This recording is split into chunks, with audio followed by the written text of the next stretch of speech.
एक इंडेक्स हम फॉलो करेंगे। इंडेक्स फॉलो करने से क्या होगा कि तुम्हें भी अंदाजा रहेगा कि तुमने क्या पढ़ा है, लास्ट टॉपिक क्या था, नेक्स्ट टॉपिक क्या है।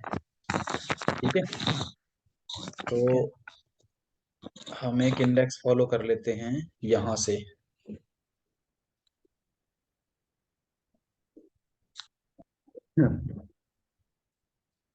ठीक है, ये एक साइट है, यहां से मैं तुम्हें पढ़ाऊंगा। ठीक है।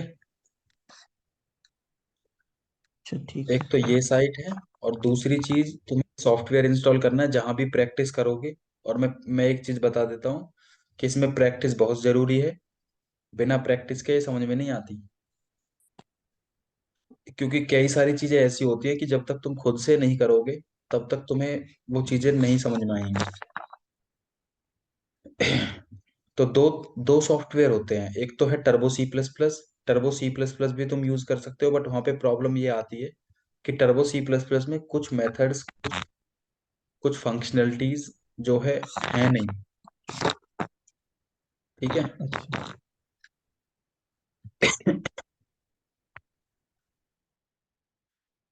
तो जो डेवलपर सी प्लस प्लस है ये हम इंस्टॉल करेंगे, इसी पे हमें काम करना है। तो मैं एक डायग्राम के थ्रू तुम्हें समझा देता हूँ कि एक्चुअल में होता क्या है जब हम एक कोड लिखते हैं।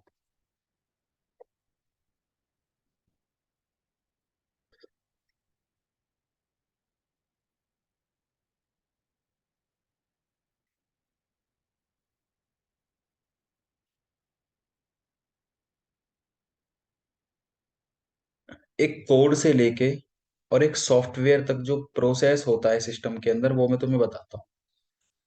जब तुम एक कोड लिखते हो, सबसे पहले तुम एक कोड लिखते हो। कोड लिखा जाता है आईडीई में। आईडीई होता है इंटीग्रेटेड डेवलपमेंट एनवायरनमेंट।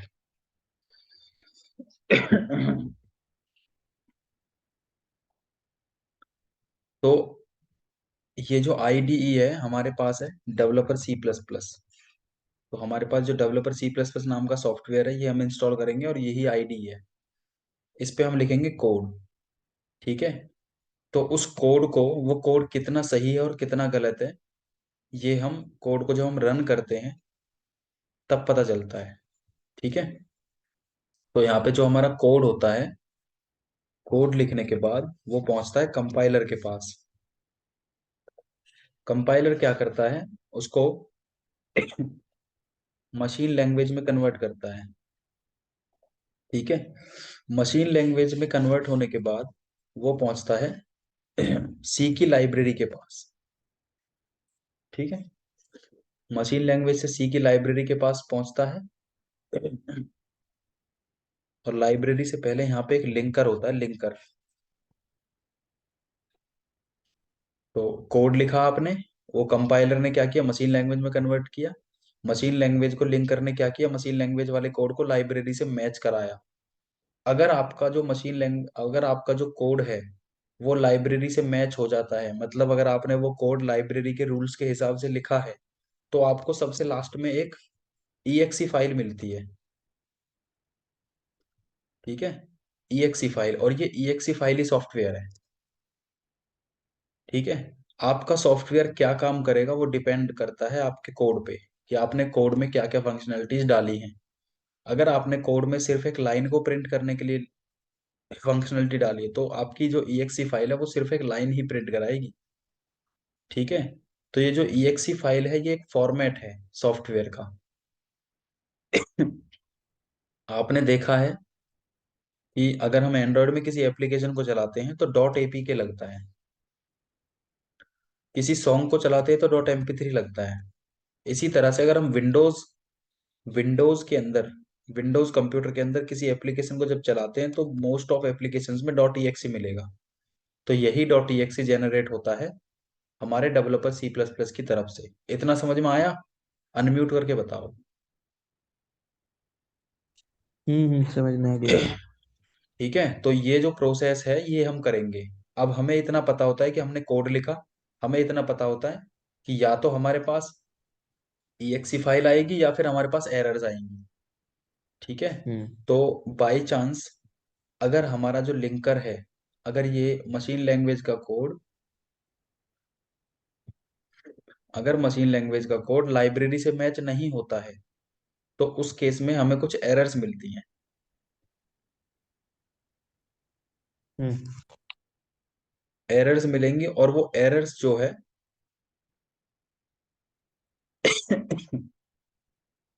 वो एरर्स जाती हैं कंपाइलर के पास। यहाँ पे कंपाइलर उन एरर्स को हमारी स्क्रीन पे दिखाता है एज एन आउटपुट। तो उन एरर्स को हम सॉल्व करेंगे, फिर से हम कंपाइलर चलाएंगे, फिर से वो मशीन लैंग्वेज में कन्वर्ट होगा, फिर से लिंकर उसको लाइब्रेरी से मैच करेगा। अगर फिर से एरर्स आती है तो वापस चला जाएगा वहीं पे। अदरवाइज EXE जनरेट करके देगा, और ये EXE फाइल ही हमें बनानी है। सारा जितनी भी मेहनत करनी है हमें इसी के लिए करनी है। ओके। तो ये है प्रोसेस। कोई भी छोटी से छोटी चीज, किसी डॉट को भी नहीं छोड़ना है। कहीं भी कोई भी कंफ्यूजन हो मुझे बताना। ये सॉफ्टवेयर है, ये कहाँ से मिलता है मैं बता देता हूँ। सीधा यहाँ पे लिखोगे डेव C++, इस तरह से।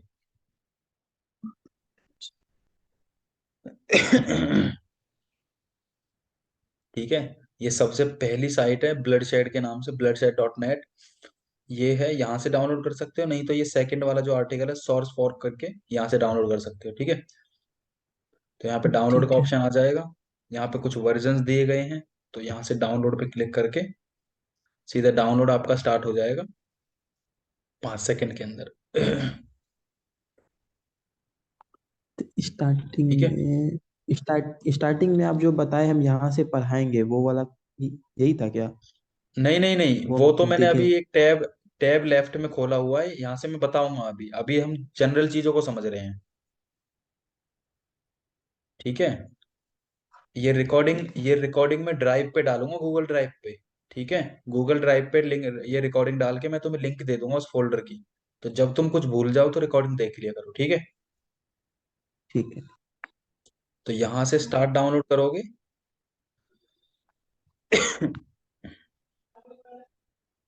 तो आपका सॉफ्टवेयर डाउनलोड हो जाएगा, डेवलपर C++। ठीक है। इंस्टॉल कर लोगे। हाँ, कर लेंगे। हाँ, इंस्टॉल कर लेना। कुछ इंस्ट्रक्शन आती है, बस यस यस पे क्लिक करना है, नथिंग एल्स। तो ये है। ठीक है। अब ये हमारे पास ये रहा IDE। ये जो सॉफ्टवेयर है ओपन होने के बाद ऐसा दिखता है। ठीक है। इसको तुम 32 बिट पे भी चला सकते हो और 64 बिट पे भी चला सकते हो। ये 64 बिट और 32 बिट में डिफरेंस क्या है? मेमोरी का डिफरेंस आ जाता है। ठीक है। तो मैं इसको जो चलाता हूँ 32 बिट पे चलाता हूँ फिलहाल। इन दोनों इन चीजों से क्या इफेक्ट पड़ता है मैं बताऊंगा तुम्हें। जब हम थोड़ा वेरिएबल्स वगैरह के बारे में पढ़ेंगे तब बताऊंगा, क्योंकि वेरिएबल्स की मेमोरी पे इफेक्ट पड़ता है इन चीजों से।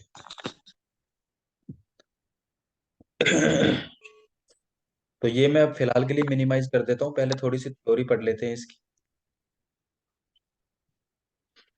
C is a general purpose programming language developed in 1972 and still quite popular। तो हमेशा पॉपुलर रहेगी क्योंकि यहीं से किसी भी लैंग्वेज की शुरुआत होती है। एक पावरफुल लैंग्वेज है ऑपरेटिंग सिस्टम्स बनाने के लिए, डाटाबेस एप्लीकेशंस बनाने के लिए। ठीक है। और हार्डवेयर प्रोग्रामिंग के लिए यूज होती है।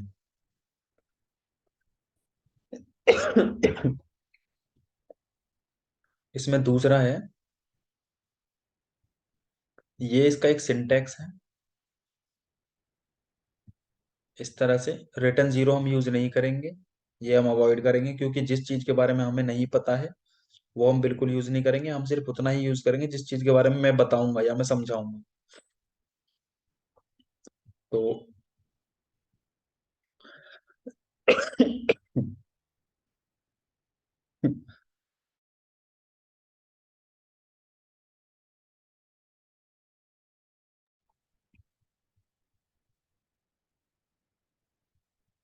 इन्होंने कोड ब्लॉक का सजेशन दिया हुआ है, कोड ब्लॉक भी यूज कर सकते हो।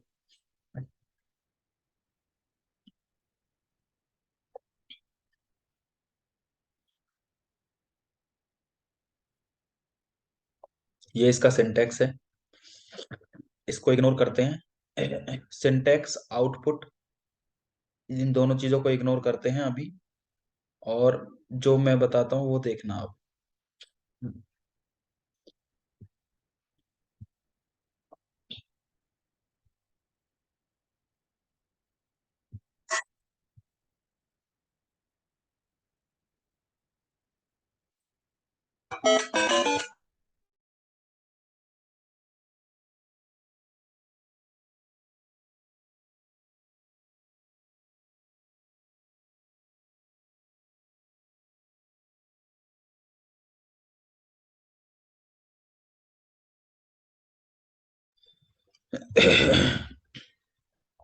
यहाँ नया प्रोग्राम बनाने के लिए, कोड लिखने के लिए, सबसे पहले ये न्यू वाला जो बटन है यहाँ क्लिक कर सकते हो, या कंट्रोल एन क्लिक कर सकते हो।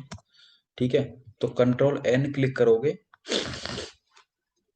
तो एक इस तरह का अनटाइटल्ड वन के नाम से एक फाइल खुल के आएगी यहाँ पे। ठीक है, सबसे पहला काम है, किसी भी कोड को लिखने से पहले हमें सोचना होता है कि हम वो कोड क्यों लिख रहे हैं। ठीक है, आपको दो चीजें समझनी है। एक तो है यहाँ पे नीड, ठीक है, जरूरत। ये जो मैं दो तीन वर्ड बता रहा हूँ ये तुम्हारी पूरी जिंदगी चलेंगी सॉफ्टवेयर डिजाइन, सॉफ्टवेयर इंजीनियरिंग में।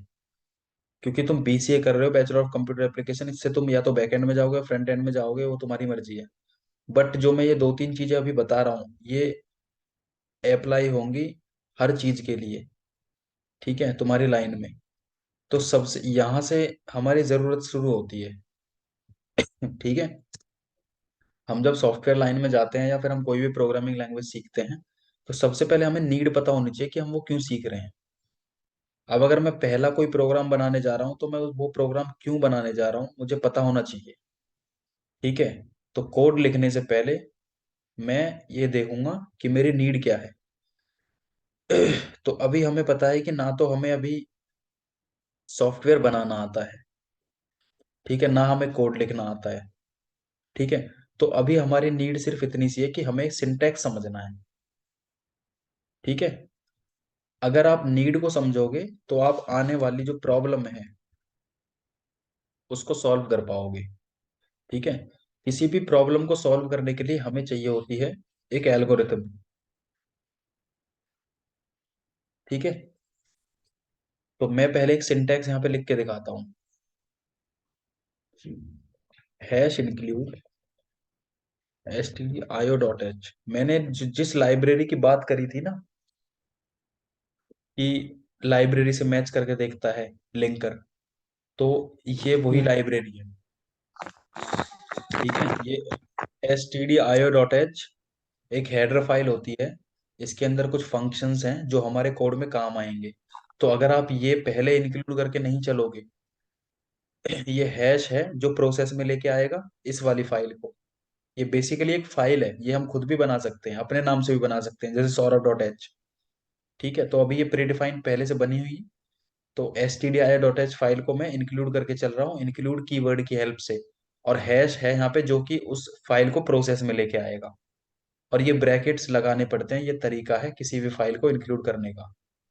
ठीक है, कोई डाउट है इस चीज में? नहीं नहीं, एक मिनट। हाँ, तो बेसिकली ये फाइल एक लाइब्रेरी है, इस लाइब्रेरी का हम यूज करेंगे सो दैट कि हम कुछ फंक्शनलिटी अपने कोड में लगा सके। इसी तरह से एक और हमारे पास जो है हेडर फाइल होती है,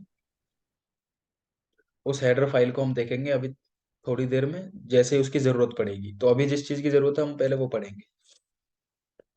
तो जब भी आपका कोई भी प्रोग्राम चलता है, कोड चलता है, तो कोड के अंदर एक ही चीज ढूंढी जाती है। आपका जो लिंकर है वो एक ही चीज ढूंढता है, और वो है आपका मेन फंक्शन। ठीक है, आपने मैथ पढ़ी होगी, जब भी फंक्शन की बात आती है तो उसके सामने दो ब्रैकेट जरूर दिखेंगे आपको।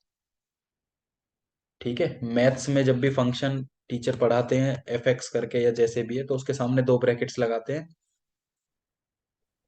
हम्म। ठीक है, तो फंक्शन की पहचान ही ये है कि उसके सामने दो ब्रैकेट होंगे। अगर फंक्शन बना हुआ है, ठीक है, तो उसको चलाया जाता है, और अगर फंक्शन नहीं बना हुआ है तो उसको बनाया जाता है। ठीक है, तो ये जो मेन फंक्शन है ये हमेशा हम बनाएंगे। ठीक है, इस तरह से मेन फंक्शन यहां से मैंने शुरू किया, इसकी एक बाउंड्री सेट की, बाउंड्री मतलब ब्लॉक। ठीक है, तो ये है आपका ब्लॉक यहां से लेके यहां तक। अब मेन फंक्शन से हमें जो भी काम करवाना है वो इन ब्लॉक्स के अंदर लिखना पड़ेगा। ठीक है, जैसे मान के चलो मुझे एक लाइन प्रिंट करवानी है, तो मुझे इन ब्लॉक्स के अंदर लिखना पड़ेगा। क्योंकि जो लिंकर होता है वो इसी फंक्शन को ढूंढता है तुम्हारे कोड में कि मेन कहाँ है। अब वो मेन ढूंढेगा तो मेन के नीचे दो ब्रैकेट देखेगा कहाँ से कहाँ तक है। तो अगर यहाँ से लाइन नंबर 4 से शुरू होकर लाइन नंबर 7 पे इसका स्कोप खत्म हो रहा है, तो लिंकर क्या करेगा, यही यहाँ से यहाँ तक कोड को पढ़ेगा, बस आगे नहीं जाएगा। ठीक है, तो अब मैं यहाँ पे क्या कर रहा हूँ, इसके अंदर कितना ही स्पेस दे दो कोई फर्क नहीं पड़ता। ठीक है, पर ध्यान रहे कि जो भी चीज लिखोगे इसके अंदर आनी चाहिए, बाहर नहीं जानी चाहिए कि तुम यहाँ लिख दो कोड को, नहीं, इसके अंदर ही लिखना है। तो यहाँ हम क्या कर रहे हैं, defining main function.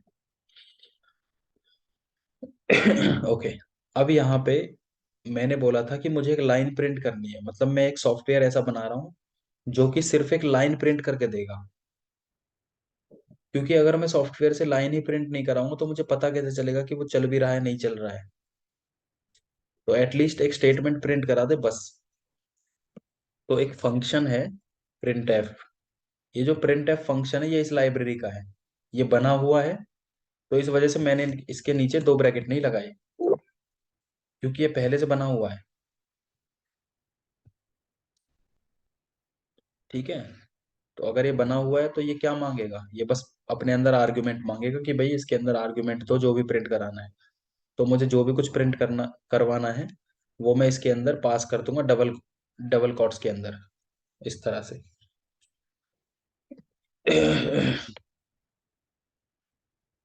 This is a statement.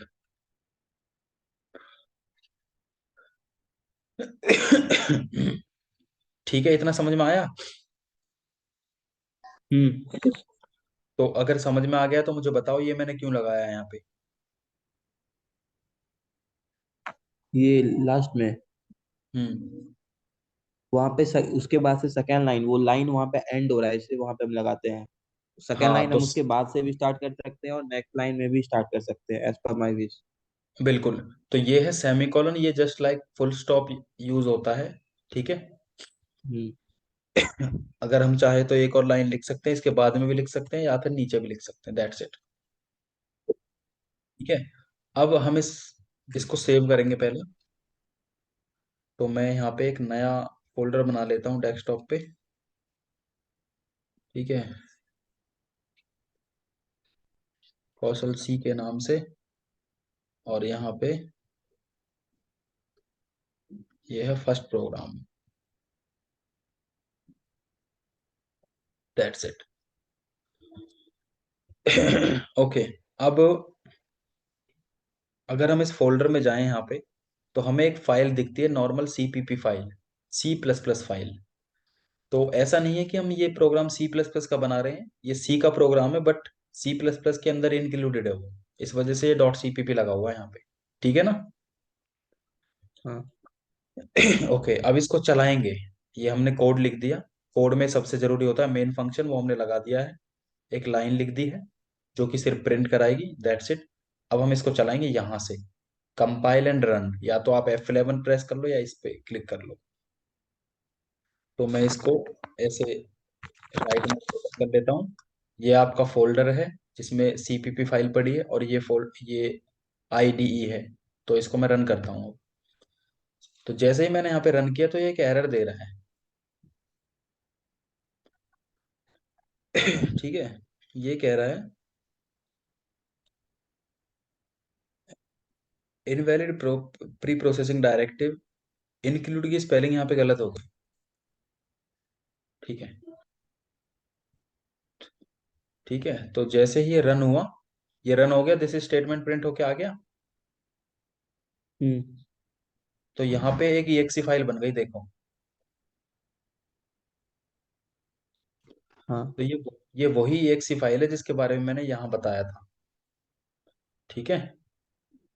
हाँ। तो ये है हमारा सॉफ्टवेयर, ये जो फाइल है ये सॉफ्टवेयर है। ये है हमारा सोर्स कोड। अगर हम किसी को देंगे, किसी को बेचते हैं जब सॉफ्टवेयर बना के, तो हम ये चीज देते हैं, ना कि ये चीज। ये हमारा सोर्स कोड है और ये हमारा सॉफ्टवेयर है। ठीक है। ठीक है। ओके। अब यहाँ पे इशू ये है कि जब मैं इसको रन करता हूँ फाइल को, जैसे मैं दोबारा रन करके दिखाता हूँ, यहाँ पे मैंने इसको रन किया। रन करने के बाद ये जो है प्रोसेस एग्जिटेड, ये प्रोसेस एग्जिट हो गया। प्रोसेस एग्जिट होने का मतलब है कि हमारा जो एप्लीकेशन है, एप्लीकेशन एग्जिट हो चुकी है। तो मैं चाहता हूँ कि एप्लीकेशन ऐसे एग्जिट ना हो एकदम से, अपने आप एग्जिट ना हो। ठीक है। भाई हम हाँ। कीबोर्ड से कुछ एंटर करें या कुछ भी करें तो एग्जिट हो जाए भले ही, बट अपने आप ना हो। तो ये अपने आप हो रही है अभी तो एग्जिट। ठीक है। हम्म। तो यहाँ पे इस चीज के लिए मैं क्या यूज कर सकता हूँ, एक फंक्शन यूज कर सकता हूँ जिसका नाम है गेट सी एच। ठीक है। अब क्या होगा, ये लाइन प्रिंट होने के बाद जस्ट ये चलेगा। और ये पता है ये फंक्शन क्या कहता है, ये कहता है कि भैया कीबोर्ड से एक करेक्टर दे दो मुझे कोई भी, और मैं तब प्रोग्राम को एग्जिट होने दूंगा। ठीक है। गेट सी एच मतलब होता है, गेट मतलब लेना, और सी एच मीन्स कैरेक्टर। तो ये एक कैरेक्टर लेगा कम से कम कीबोर्ड से, और तब ये प्रोग्राम को एग्जिट होने देगा, नहीं तो ये एग्जिट नहीं होने देगा। ठीक है। तो अब इसको हम रन करते हैं। अब इसने एरर दी, get C H was not declared. Declared का मतलब है कि गेट सी एच जैसी कोई चीज है ही नहीं इस प्रोग्राम में, या फिर मेन के स्कोप में। तो गेट सी एच जो है एक फंक्शन है, और इसके लिए लाइब्रेरी यहाँ पे लगेगी, इंक्लूड conio डॉट एच। तो कॉनियो ये होता है आपका स्टैंडर्ड इनपुट आउटपुट,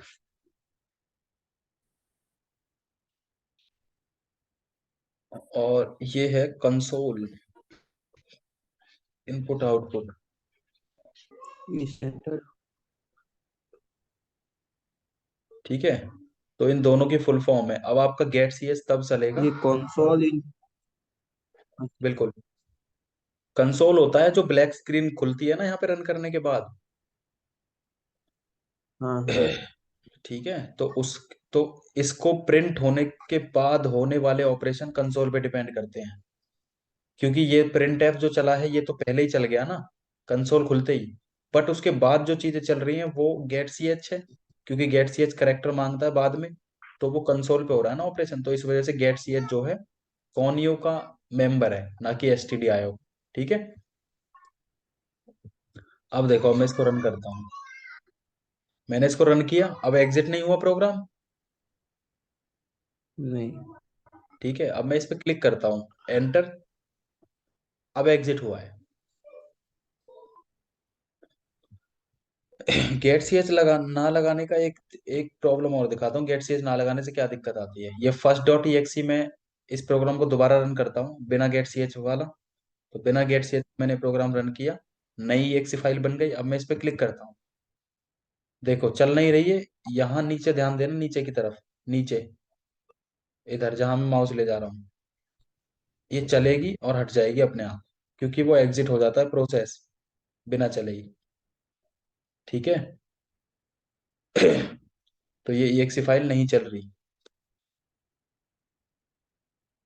ओपन करूंगा नहीं चलेगी, क्योंकि वो प्रोसेस एग्जिट हो जाता है एकदम से। तो गेट सी एच क्या हेल्प करेगा, गेट सी एच इसको एग्जिट नहीं होने देगा। अब मैं दोबारा से exe बनाता हूँ, दोबारा से रन करता हूँ, exe बन गई। अब देखो, इस पे डबल क्लिक किया, चल गया। तो ये है आपका software.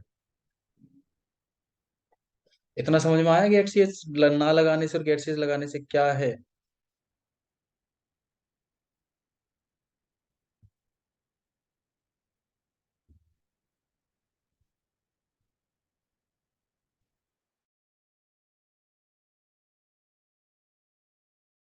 Within a second exit होगा। ठीक है, अब देखो, अब यहाँ पे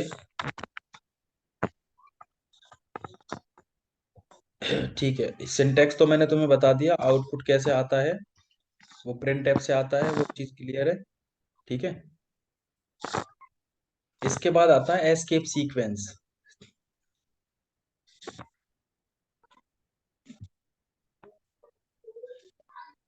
अगला टॉपिक है तुम्हारा एस्केप सीक्वेंस का। जैसे ये एक प्रोग्राम है, ठीक है, अब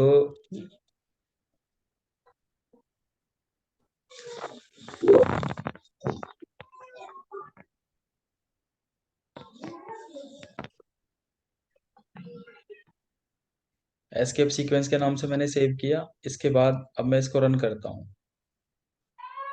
ठीक है, जैसे ये लाइन है और ये लाइन मैंने प्रिंट कराई, इसको मैंने कराया रन। ठीक है, तो ये दोनों लाइनें एक के बाद एक आ रही हैं, है ना। हाँ, नेक्स्ट लाइन के लिए स्लैश एन देते रहा उसमें। हाँ, तो नेक्स्ट लाइन के लिए हम लगाते हैं स्लैश n। ठीक है, एक होता है स्टार्ट स्लैश टी, एक होता है स्लैश टी। स्टार्टिंग में लगाते हैं एस एन स्लैश एन या स्लैश टी। इस तरह से। ठीक है, स्लैश टी क्या करता है, एक टैब जितना स्पेस दे देता है। ठीक है, ऐसा, और ऐसा जरूरी नहीं है कि आप स्टार्टिंग में लगाएं, आप यहाँ लगा दो, यहाँ लगाओगे तो अगले पे इफेक्ट पड़ेगा, यहाँ लगाओगे तो अगले पे इफेक्ट पड़ेगा। ठीक है, अच्छा ठीक।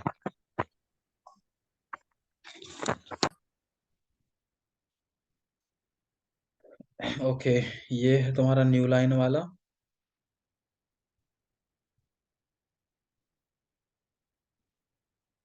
ठीक है, जैसे इसने लगाया हुआ है यहाँ पे स्लैश एन, कहीं भी बीच में लगा दोगे तो वो बिल्कुल इफेक्ट डालेगा।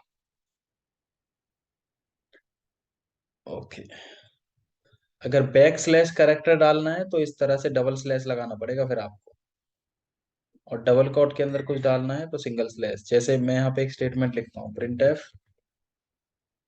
और मैं यहाँ पे लिखता हूँ दिस इज यूआरएल। तो यूआरएल में मैं यहाँ पे लिखता हूँ स्लैश रजिस्टर। ठीक है, अब इसको रन करते हैं F11। तो दिस इज यूआरएल स्लैश के बाद की जो स्टेटमेंट है वो प्रिंट नहीं हुई। ठीक है, तो वो कैसे प्रिंट होगी मैं बताता हूँ। यहाँ पे डबल स्लैश लगाएंगे और फिर रन करेंगे, देखो लग गया। तो अगर स्लैश के साथ वाली कोई चीज है तो डबल स्लैश लगाना पड़ेगा। इसी तरह से अगर कोई चीज डबल कॉट में है तो डबल कॉट में इस तरह से यूज करेंगे, प्रिंट एफ, जैसे यहाँ पे।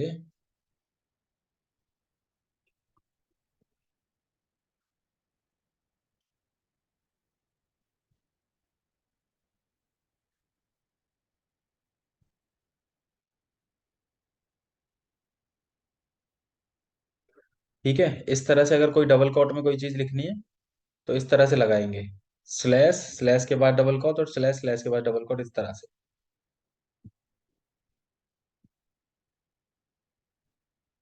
ठीक है कौशल, समझ में आया ये। हाँ हाँ। ओके। एक मिनट, सॉरी स्लैश। ओके, ये है एस्केप सीक्वेंसेस। इसके बाद आती है कमेंट्स। कमेंट्स क्या होती हैं, जैसे तुमने कोई लॉजिक लिखा हुआ है, लाइक ये तुमने लिखा हुआ है, अब ये क्या चीज है इसके बारे में तुम्हें, इसके बारे में तुम्हें याद रखना है। मतलब बाद में अगर तुम 4-5 महीने बाद, 10 महीने बाद कोड खोलोगे तो तुम्हें पता रहना चाहिए ये तुमने क्यों लिखा था। तो यहाँ पे इस तरह से तुम कमेंट पास कर सकते हो डबल स्लैश लगा के। ठीक है, तो मैंने यहाँ जैसे पे लिखा आप ऊपर दिस में लिखे हैं। इज नेम, इस तरह से। ठीक है, अब ये पूरा का पूरा प्रोग्राम किस लिए है, वो तुम्हें कमेंट पास करनी है तो तुम मल्टी लाइन भी दे सकते हो, मल्टी लाइन कमेंट। तो मल्टी लाइन कैसे देते हैं, इस तरह से लिखो, ऐसे लिखो, एक स्टार लगाओ और ऐसे बंद करो, और यहाँ पे दे दो मल्टी लाइन, इस तरह से। जैसे I am writing this code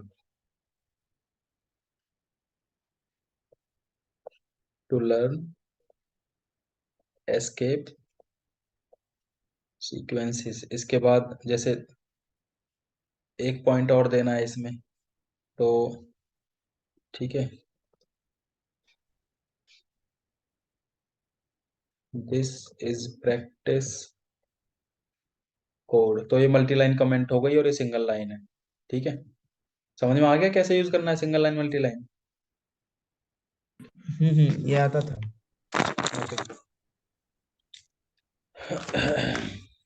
तो कंपाइलर आपके सिंगल लाइन और मल्टी लाइन कमेंट को डिटेक्ट नहीं करता है, वो सिर्फ कोड को डिटेक्ट करता है।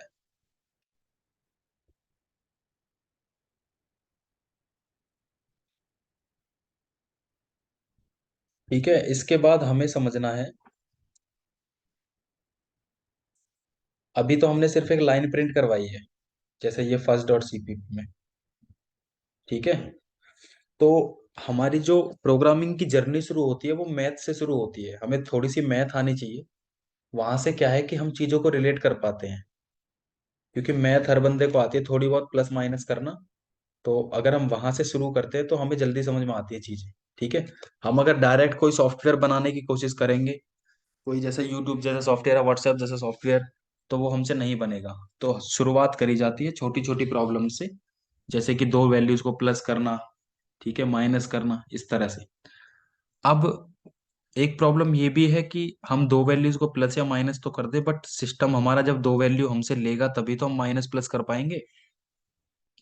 तो हमारे सॉफ्टवेयर के पास क्या क्या चीजें होनी चाहिए अगर हमें दो वैल्यू प्लस करवानी है? बताओ सोच के। वेरिएबल होनी चाहिए। ठीक है, अब हम उनको वेरिएबल बोलते हैं, बट एक्चुअल में हमारे सॉफ्टवेयर के पास होनी चाहिए मेमोरी। ठीक है, अच्छा हाँ। हमारे सॉफ्टवेयर के पास टेम्परेरी मेमोरी होनी चाहिए। दूसरी चीज क्या होनी चाहिए? स्टेटमेंट, मतलब आउटपुट दिखाने का तरीका, या फिर स्टेटमेंट प्रिंट कराने का तरीका, ताकि वो हमें रिजल्ट दे सके। ठीक है, और तीसरी चीज क्या होनी चाहिए? ऑपरेशन। ऑपरेशन मतलब लाइक फॉर्मूला। तो ये तीन चीजें हमें चाहिए एक प्लस माइनस का सॉफ्टवेयर बनाने के लिए। ठीक है, तो हमें यहाँ पे जो चीज समझनी है वो है मेमोरी। ठीक है, और वो जो वेरिएबल्स होते हैं वो मेमोरी के अंदर ही आते हैं। ठीक है,